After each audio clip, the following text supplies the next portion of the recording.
My sister slept with my boyfriend while I fought for my life in the hospital after a car crash. She's practically a vegetable now. Why waste your life waiting? She told him. They married while I was learning to speak again. 11 years later, she ambushed me on the street, not knowing I had already set everything in motion. Hello everyone. Thank you for being here with me today. Before I begin my story, I'd love to know which city you're joining us from. Please feel free to share in the comments. Now, let me take you into this story. You know that feeling when you look at someone and you just know? That was me and Grant. It wasn't some lightning bolt, Hollywood kind of love. It was slower, warmer. Like sinking into a hot bath at the end of a long day. We met in our early 20s, just a couple of kids trying to figure out life, and we ended up figuring it out together. For 5.5 years, he was my person. My morning coffee, my late-night phone call, the one I'd text with the stupidest memes knowing he'd get it. Our first apartment was a tiny shoebox on the 3rd floor of a walk-up, with windows that overlooked a brick wall. We were so broke, but so happy. I remember us spending an entire Saturday trying to assemble a cheap IKEA bookshelf. The instructions were like hieroglyphics. I had the screws, he had the Allen key, and neither of us knew what we were doing. We got so frustrated, we ended up just sitting on the floor in a pile of particle board, laughing until we cried. He ordered a pizza, and we ate it right there on the floor, using the instruction manual as a placemat. That night, leaning against our lopsided, half-finished bookshelf, he'd said, "You know, even when things are a total mess, it's fun with you." That's what our love felt like, finding joy in the mess. I remember another evening, a few years later, in October. The air was just starting to get that crisp, smoky smell of autumn. We were walking through a park, kicking through piles of red and gold leaves like we were kids again. He stopped under a big oak tree, pulled me close, and the smell of his worn leather jacket was so familiar, so safe. He was quiet for a long time, just holding me, and I could feel the steady beat of his heart against my cheek. He finally spoke, his voice low and serious. "You know, AUD, this is it for me. I can see it all. The little house with the slightly crooked porch, a dog that's probably too big for the living room, and you." My heart did this little flip. "Yeah?" I whispered. "Yeah," he said, pulling back to look at me. "I see you, sitting on the porch swing, maybe with a couple of kids running around in the yard, making a mess." He smiled. "I'm not saying it's all going to be easy. I know my job is up and down. But when I see that future, none of the scary stuff matters. Because you're in it. That's the only part that matters." We weren't rich. He was working a sales job with a commission-based salary that was unpredictable at best, and I was just starting out in graphic design. But none of that mattered then. We had each other. We mapped out our future like it was a road trip we couldn't wait to start. He was my rock, the steady beat in the chaotic song of my life. And I was his. I believed, with every fiber of my being, that nothing could ever break us. I was so beautifully, tragically wrong. My family, well, they were complicated. My younger brother, Miles, was my ally. Quiet, observant, but fiercely loyal. We had our own language of shared looks and inside jokes. My parents were parents. They loved me in their own way, but it was a love that came with a set of unspoken expectations. And then there was Meredith. My older sister. To the outside world, Meredith was perfect. Polished, ambitious, always knew the right thing to say.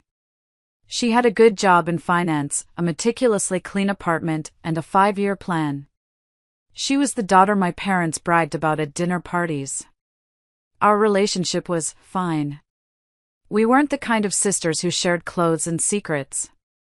There was always a subtle competition there, mostly from her side. A little barb disguised as a joke, a backhanded compliment. She never seemed to approve of Grant.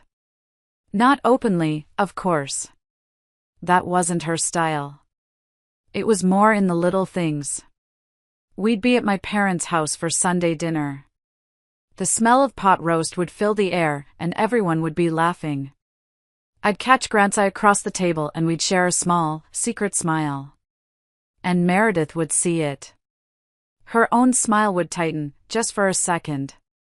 Then, she'd turn to him, her voice sweet as sugar. "So, Grant, how's the job? Still hitting those sales targets?" It was always about his salary, his stability. It was a performance for my father, who valued financial success above all else. One time, after he'd had a particularly rough quarter, she put her hand on my arm and said, loud enough for him to hear, "You know, Audrey, a man needs to feel stable. Love is wonderful, but it doesn't pay the mortgage." I remember the drive home that night was quiet. I finally asked him, "Does she bother you?" Grant just sighed, his hands tight on the steering wheel. "She just makes me feel like I'm constantly failing some kind of test I didn't know I was taking." I'd try to defend her. "She's just pragmatic, honey. She wants to make sure I'm taken care of." But even as I said it, the words felt hollow. A small part of me saw it for what it was. It wasn't concern. It was condescension. It was her way of reminding everyone that she was the successful one, the one who had it all figured out, while I was just in love. It felt like she was constantly pointing out his perceived flaws, his insecurities, holding them up to the light for everyone to see. I should have stood up for him more. I should have seen the pattern. But I loved my sister, and I wanted to believe she loved me back. The day it happened is a blur. A collage of shattered glass and screeching tires. I remember the blue sky, the sun warm on my face through the windshield. It was a Tuesday. I had a big client meeting that had gone surprisingly well, and I was driving home, feeling on top of the world. I had the windows down, and I was singing along, badly, to some song on the radio. I was thinking about what to make for dinner, thinking about Grant. The next thing I remember is a flash of red from my left. A horn blaring, a sound so loud it felt like it was inside my head, vibrating through my bones. I remember the horrifying, screeching sound of metal on metal. The world spun, a violent, chaotic tumble of green and blue and gray. Then, nothing. Just a deep, silent blackness. Waking up was not a gentle process. It was like surfacing from deep, dark water, gasping for air, my lungs burning. The world came back in fragments, in painful, disjointed snapshots. The rhythmic, insistent beeping of a machine next to my bed. The sterile, antiseptic smell that clings to every corner of a hospital, a smell I'll forever associate with terror. Muffled voices that sounded like they were coming from the end of a long tunnel. My first clear thought was pain. A dull, throbbing ache that started in my head and radiated through my entire body, a fire in my bones. I tried to open my eyes, but the lids felt like they were weighted down with lead. I managed a slit. The light was a physical blow, blindingly white. I saw blurry shapes moving around me. A nurse in blue scrubs, her face a mask of professional calm. My mom's face, streaked with tears, her mouth moving but no sound coming out. Grant. His face was ashen, his eyes wide with a horror I'd never seen before. And Meredith. She was standing right beside him, a hand on his back. In those first few days, I was a ghost in my own body, drifting in and out of consciousness. I'd hear snippets of conversations that made no sense.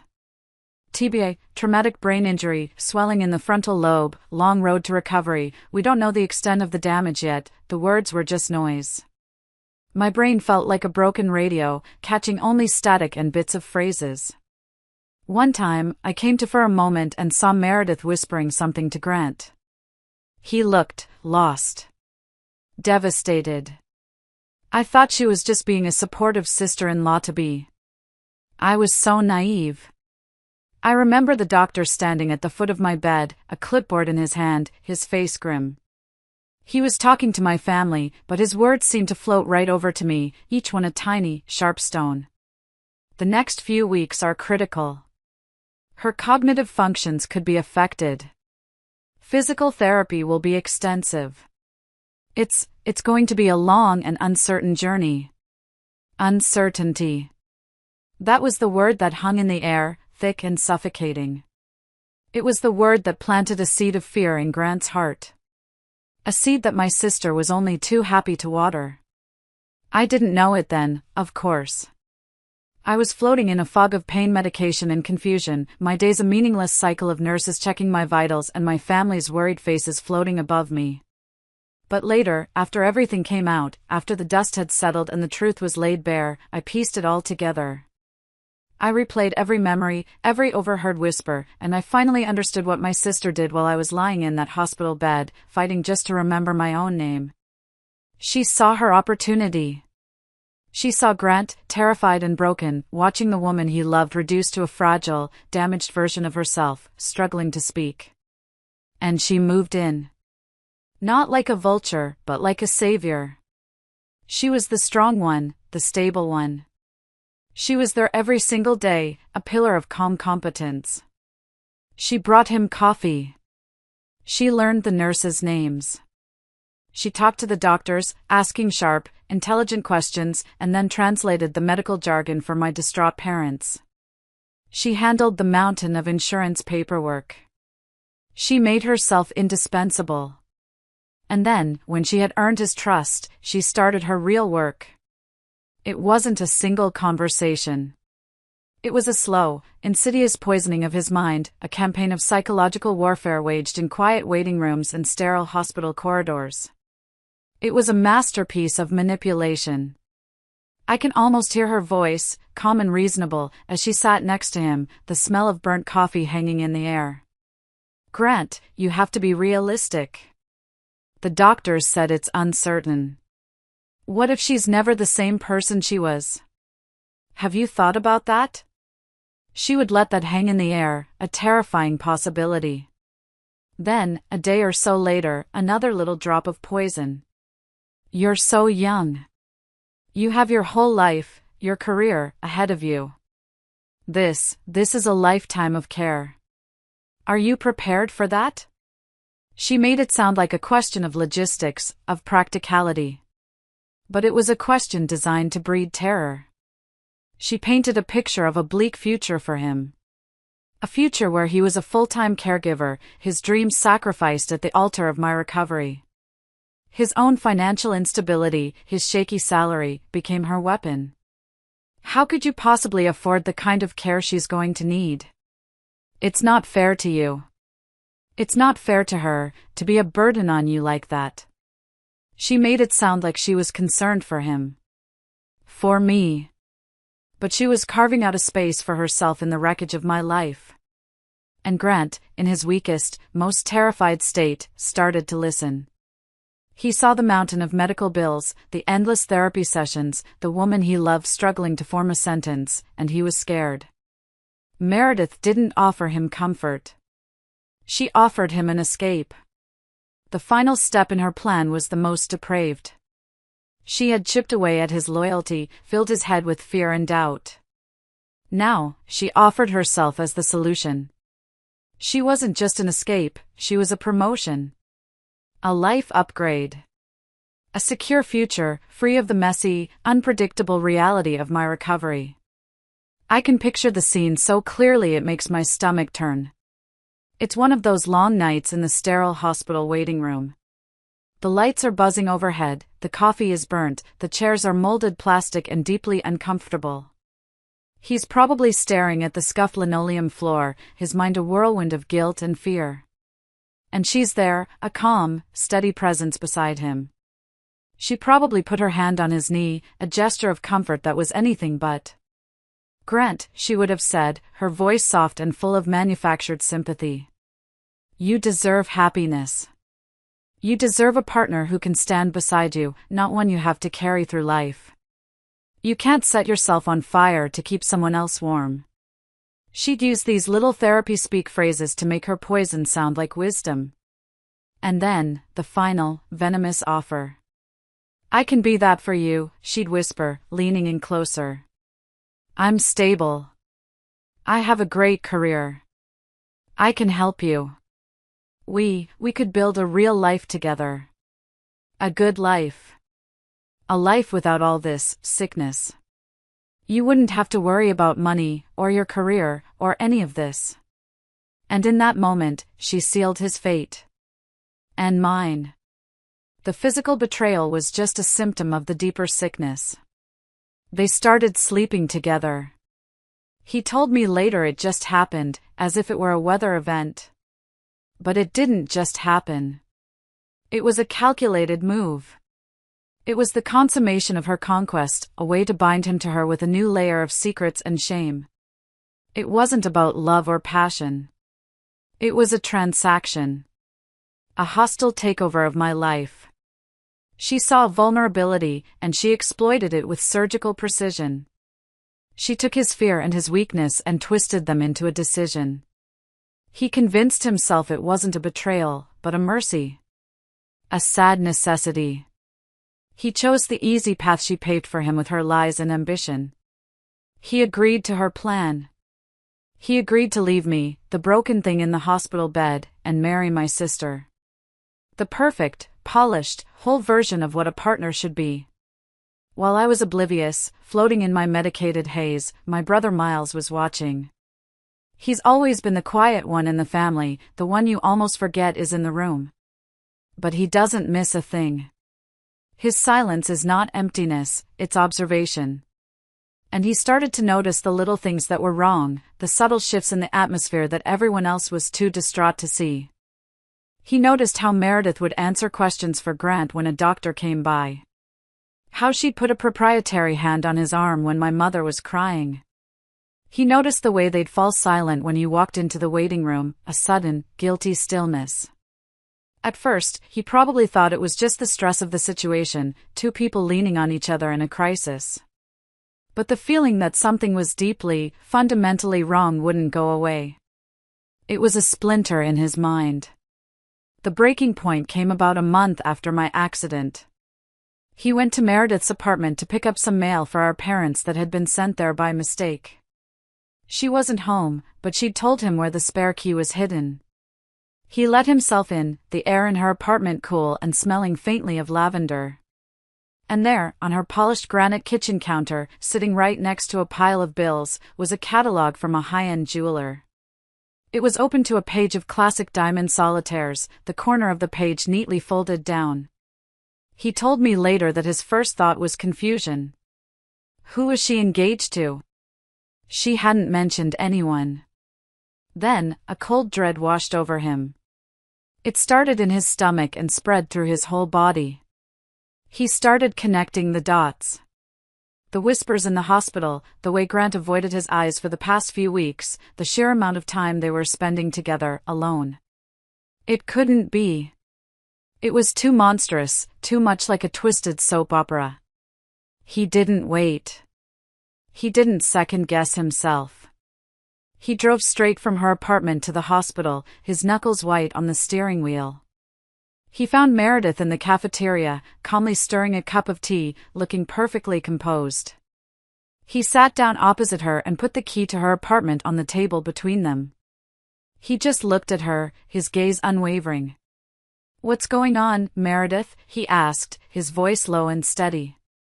She tried to play dumb, to feign ignorance. "What are you talking about, Miles? You look upset." "The rings, Meredith," he said, pushing the key a little closer to her. "On your counter." "Who are you marrying?" He said. Her face went pale. The composure cracked, just for a second, revealing the ugly truth underneath. She tried to lie, of course. Some flimsy story about a guy from work, a whirlwind romance she hadn't told anyone about yet. But Miles didn't buy it. He just kept staring at her, his silence more damning than any accusation. He pushed. He kept asking questions until she finally broke. Her confession wasn't tearful or remorseful. It was cold and defiant. "It's for the best, Miles," she said, as if she were discussing a business merger. "It's what's best for everyone." He knew then. He knew he had to be the one to tell me. He couldn't let me find out from them. He had to protect me, even if the truth was going to destroy me. Miles insisted they tell me together. I think he wanted to make sure they couldn't twist the story, couldn't soften the blow with more lies.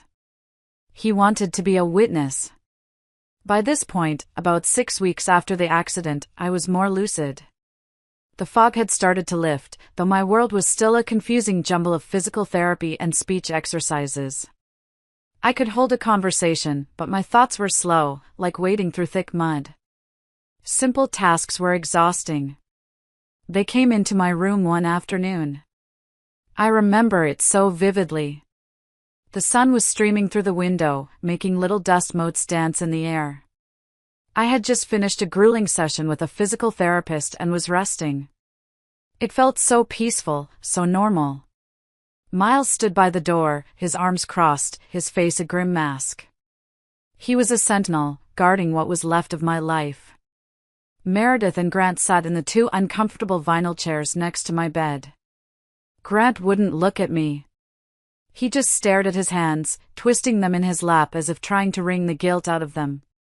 His silence was a confession in itself. Meredith was the one who spoke. She reached out and took my hand. Her touch felt cold and alien, like a stranger's. "Audrey," she began, her voice dripping with a fake sympathy that made my skin crawl. "We have something to tell you. We know this is going to be difficult to hear. Grant and we've grown very close through all of this." I just stared at her, my slow brain trying to catch up. Close? Of course they were close. They were worried about me. That made sense. I nodded slowly. "It's more than that," she continued, her grip tightening on my hand as if to brace me.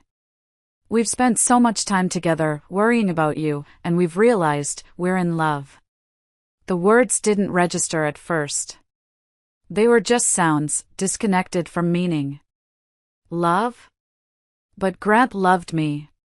We had a plan. The house, the dog, the lopsided bookshelf. Then I looked at Grant. He finally lifted his head, and his eyes were full of guilt and something else. Pity. That's what broke me. The pity in his eyes. He was looking at me like I was something broken that needed to be put out of its misery. "We're getting married," Meredith said, her voice clear and steady. The final blow. She delivered it with the dispassionate air of a news anchor reading a report. I felt the air leave my lungs in a sudden whoosh. The beeping of the heart monitor next to me sped up, a frantic, panicked rhythm that matched the chaos exploding in my chest. I looked from my sister's triumphant face to my boyfriend's defeated one. The whole world just stopped. The dancing dust motes froze in the air. It was a betrayal so profound, so unthinkable, that my mind simply couldn't process it. It was like they were speaking a foreign language I couldn't comprehend. Married? My sister? And my Grant? It was a nightmare. I closed my eyes, praying with every ounce of my being that when I opened them, I'd be back in my car, humming to the radio, before the flash of red. But when I opened them, they were still there. And the nightmare was real. For a long moment, there was only the sound of the heart monitor. Beep. Beep. Beep. Beep. Faster and faster, a frantic alarm screaming into the silence.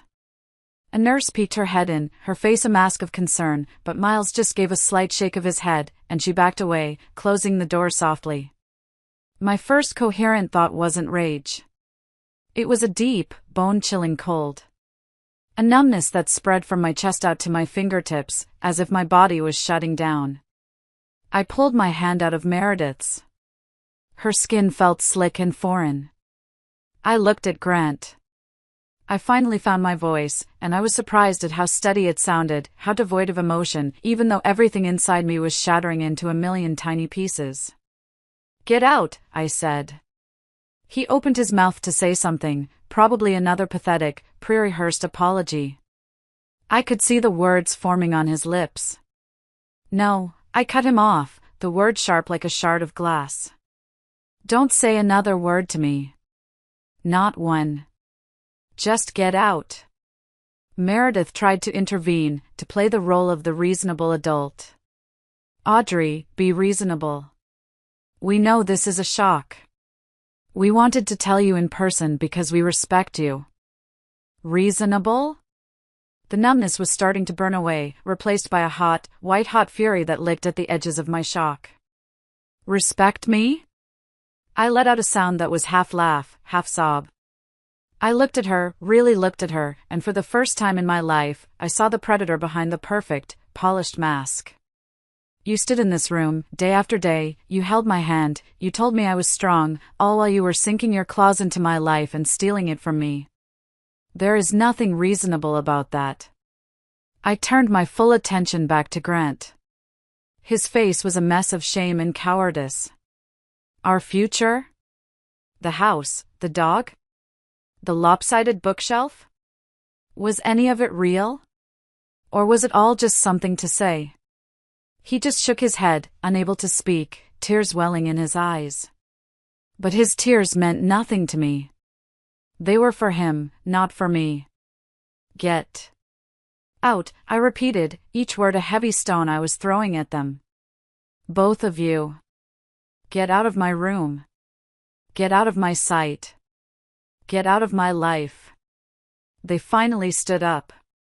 Grant looked like a ghost, but Meredith, she had the audacity to look almost relieved. Like she had done her duty, delivered the bad news, and could now move on with her prize. As they walked out the door, with Miles staring them down the hallway, I said one last thing. My voice cracked, but it was full of a conviction I didn't know I had. Your wedding, your marriage, it's built on the ruins of my life. I will never, ever forgive you for this. I hope you're happy. I truly hope you get everything you deserve. Then I turned my head to the wall, staring at the bland, beige paint until it blurred through my tears. I didn't look back as they left, closing the door on 5.5 years of my life. You'd think that would be the end of it, right? That my family would rally around me, the victim of this monstrous, unthinkable betrayal. You would be wrong. The betrayal from Meredith and Grant was a sharp, deep wound. The betrayal from my parents was a slow-acting poison that seeped in afterwards. A few days after I kicked them out of my room, my parents came to visit. They brought flowers that smelled cloyingly sweet and a bag of magazines I had no interest in reading. They talked about my physical therapy, the weather, a story about a neighbor's cat, anything but the elephant in the room. Finally, my mother sat on the edge of my bed and took my hand. Audrey, honey, she started, her voice cautious and placating. We need to talk about Meredith and Grant. I pulled my hand away. There's nothing to talk about. They made their choice. I made mine. Now, don't be like that, my father chimed in from his chair by the window. He was using his let's be logical voice, the one that always set my teeth on edge. What's done is done. We can't change it. They're getting married in 3 months. We have to think about the family. I stared at him, incredulous. The family? What about me? I'm part of this family, aren't I? Or does that not matter when it's inconvenient? My mother started to cry, dabbing at her eyes with a tissue. It was her go-to move. Of course it matters, sweetie. But think of the embarrassment. The gossip. What will people say? We can't have a feud. You have to go to the wedding. You have to stand up there and smile and show everyone that we are a united family. I felt like I was going to be sick. They weren't worried about my broken heart. They were worried about their reputation. They were worried about what the neighbors would think. A few weeks later, after I was discharged and back in my lonely apartment, my mother showed up unannounced. She was holding a thick, cream-colored envelope. The wedding invitation. They wanted to make sure you got one personally, she said, her voice bright and fake. I don't want it, I said, not opening the door all the way. Audrey, please, she begged, her voice cracking. Just come. For me. Don't make me choose between my daughters. You already chose, I said, my voice flat. You chose the one who didn't cause a scene. The one who makes you look good. She's your problem now. The argument that followed was awful. They pleaded, they reasoned, they guilt-tripped me. They told me I was being dramatic, that I needed to be the bigger person and move on. They didn't understand. They didn't want to understand. To them, my pain was an inconvenience, a messy complication in their perfect family picture. When my mother finally left, leaving the invitation wedged in my door, I felt more alone than I ever had in my entire life. The only person I had left, the only one who saw things clearly, was Miles. He was my only family now. The next few years were a blur of hard work and quiet determination. I threw myself into my recovery with a ferocity that surprised even my doctors. Every painful step in physical therapy, every frustrating session trying to find the right words that my brain couldn't quite grasp, was fueled by a single thought: I will not let them break me. I would not become the broken thing they left behind in that hospital room. I finished my treatments. The day I was finally discharged from outpatient therapy, I didn't feel triumphant. I just felt tired. I went home to my small, quiet apartment on the other side of town, a place I'd chosen specifically because it was far away from my parents and the life I used to have. The first few months were brutally lonely. I remember trying to cook dinner one night, a simple pasta dish, and I dropped the pot, sending spaghetti all over the floor. I just sank down onto the linoleum and sobbed, not because of the pasta, but because the silence in the apartment was so deafening.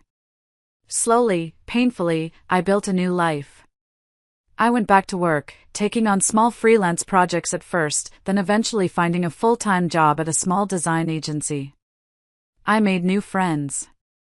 I learned to live with the lingering effects of the TBI, a slight tremor in my hand when I was tired, a tendency to forget names right after I heard them. I learned to live with the gaping hole in my life where Grant and Meredith used to be. Miles was my rock. He was there for every milestone, big and small.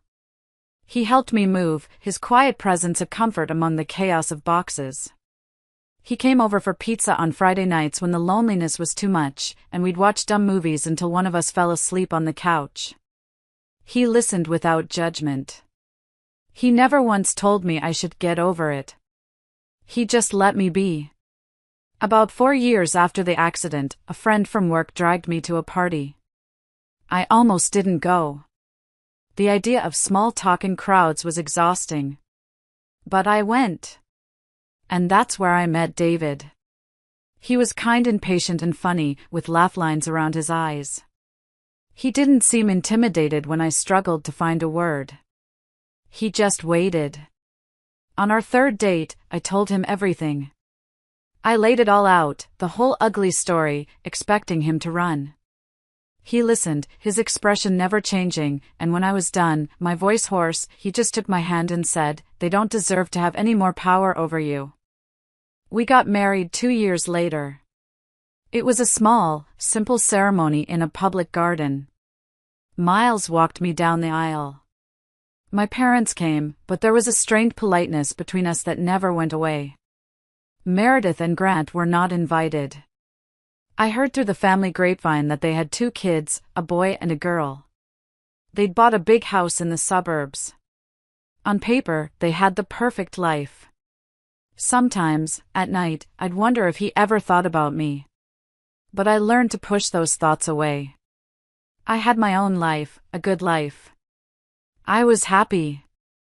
Truly. I had chosen to build my own peace, far away from the ruins of my past. I thought I had buried it for good. For 11 years, the silence held. It was a cold, brittle silence, but it was a peace I had fiercely protected. I had no contact with Meredith or Grant. I'd see them at the occasional obligatory holiday dinner at my parents' house, funerals and milestone anniversaries where my absence would cause more drama than my presence. We'd exchange cold, polite nods from across the room. It was an unspoken truce. We lived in separate worlds, orbiting the same family sun but never letting our paths cross. Then, last year, a few months before my wedding anniversary, I had a health scare. It started subtly. Headaches that wouldn't quit. A dizzy spell in the grocery store that left me gripping the shopping cart, my knuckles white. It was nothing like the accident, but the fear was familiar. My doctor ran a bunch of tests, MRIs, blood work, the whole terrifying gauntlet. The waiting was agony. Finally, he concluded it was all stress-related. A nasty, prolonged bout of severe migraines. He told me to slow down, to delegate, to take better care of myself. David was amazing, of course. He took over everything, cooking, cleaning, fielding work calls for me, forcing me to rest on the couch with a blanket and endless cups of tea. I told Miles, but we agreed not to tell my parents until we knew what was going on, to avoid unnecessary panic. But of course, they found out. A well-meaning aunt saw me looking pale at a family function and called my mother. And my mother, in a moment of misguided panic, called Meredith. And just like that, the ghost I had buried for over a decade woke up and started rattling its chains. It started with a text to Miles. Meredith, Mom told me about Audrey's health scare. How is she? I'm so worried. Miles, ever my protector, knew exactly what this was. It wasn't concern. It was an opening. He replied with a curt, "She's fine. It's under control." But Meredith wouldn't let it go. The texts kept coming, each one more insistent than the last. Meredith, can you give me her number? I just want to reach out, let her know I'm thinking of her. I have a right to speak to my own sister.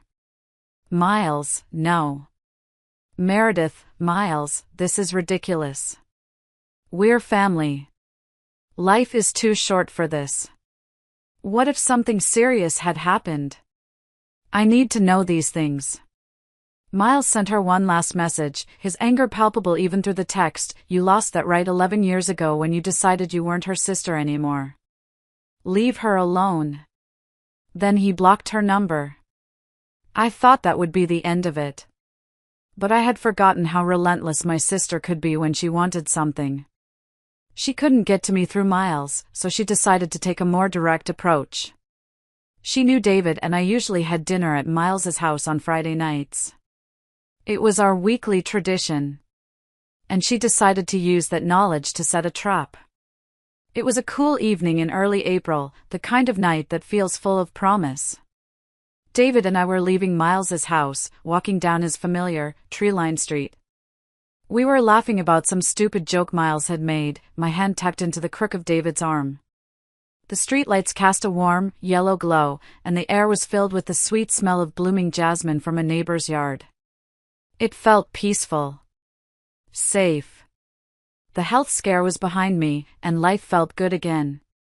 As we walked towards our car, parked just a few houses down, a figure stepped out from the deep shadows of a large oak tree on the sidewalk.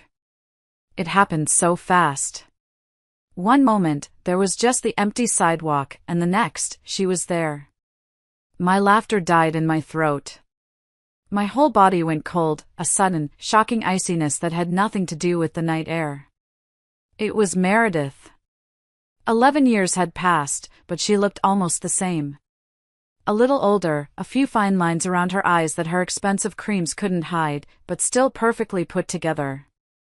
She was wearing a tailored beige coat that probably cost more than my first car, her hair in a sleek, professional cut.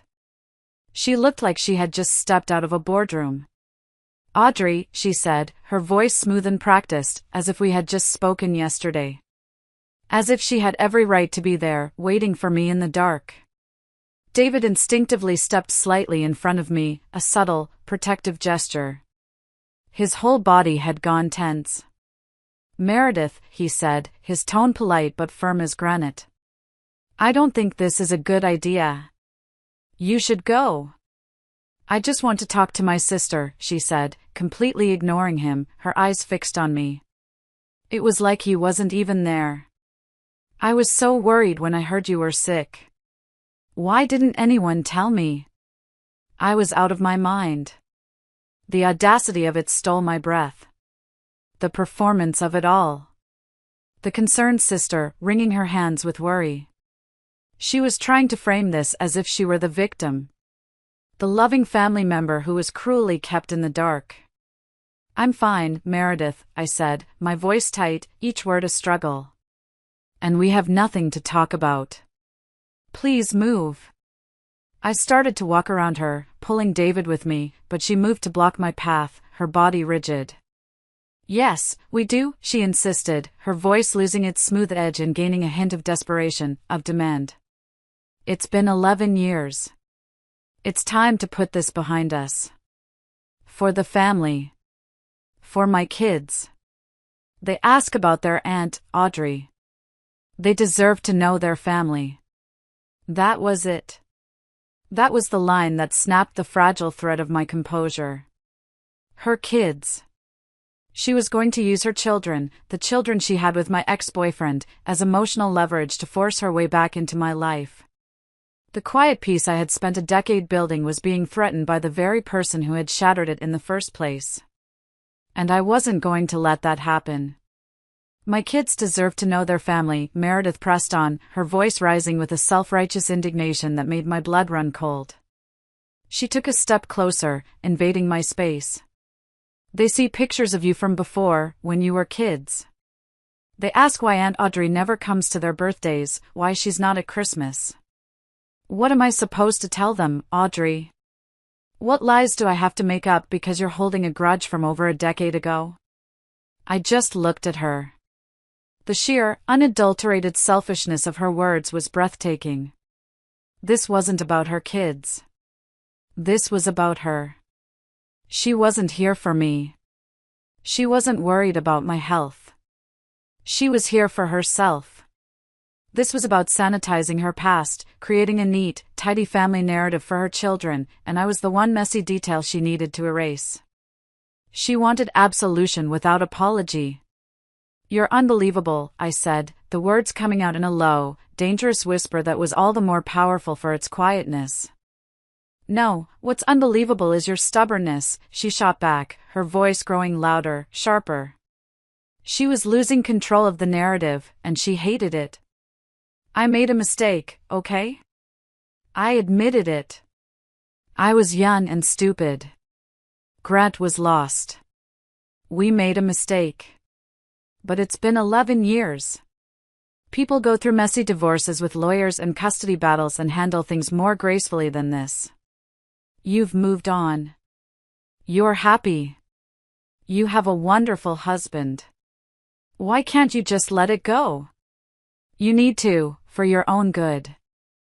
Holding on to this anger, it's what's making you sick. It's toxic." She actually said that. She stood there, on a public street under a flickering streetlight, and tried to tell me that my body was failing because of the anger she had caused. That the consequences of her profound betrayal were a character flaw in me. She wasn't asking for forgiveness. She was demanding it. She felt entitled to it. She had stolen my life, and now she was back to steal my peace, claiming it was for my own benefit, a prescription for my health. The rage that I had kept locked away for so long, a sleeping dragon in the cave of my heart, began to stir. It was stretching its wings, and its claws were sharp. She had no idea what she was about to unleash. The dragon was awake. A hot flash crawled up the back of my neck, and the quiet suburban street seemed to pulse with the frantic, furious beating of my heart. David put a steadying hand on my back, but I barely felt it. "A mistake?" I said, my voice shaking with a rage so pure and cold it felt like ice. "You stand there, after ambushing me in the dark, and you call what you did a mistake?" I took a step towards her, closing the distance she had created. For the first time, I saw a flicker of genuine fear in her eyes. The polished mask was gone. She was seeing the real me, the one she had created in that hospital room. "You didn't just make a mistake, Meredith," I said, my voice rising, gaining strength with every word. "You plotted. You conspired. You waited until I was helpless, strapped to a hospital bed, my brain scrambled and my future uncertain, and you systematically dismantled my life. You preyed on my boyfriend's fear, you whispered your poison into his ear day after day, and you stole him from me when I was fighting for my life. That isn't a mistake. That's predatory. Her face went pale, her mouth opening and closing like a fish. That's not what happened, you're being dramatic. Don't you dare lie to me. I shouted, the sound echoing in the quiet street. Don't you stand here and try to rewrite history to soothe your own pathetic conscience. You didn't just sleep with my boyfriend. You waited until I was at my absolute weakest, when I couldn't fight back, couldn't even think straight, and you destroyed me. That wasn't a mistake. That was a choice. An evil, calculated choice. Tears were streaming down my face now, but they were tears of fury, not sadness. A decade of unshed tears. And you want forgiveness? You want a happy family reunion for your kids? Then you tell your kids the truth. You tell them you have no relationship with their aunt because you destroyed her. You tell them their happy little family is built on a foundation of lies and betrayal. That's the story you tell them. And you have the audacity, I spat, to talk about my health? To tell me I need to let it go for my own good? My health has nothing to do with anger and everything to do with the trauma you inflicted on me. By now, Miles had heard the shouting and had come outside. He stood on his porch, his phone in his hand, watching, ready to intervene. I will never, I said, jabbing a finger towards her, my whole body trembling. Ever. Forgive you. The happy, peaceful life I have now, I built it myself. Out of the ashes you left behind.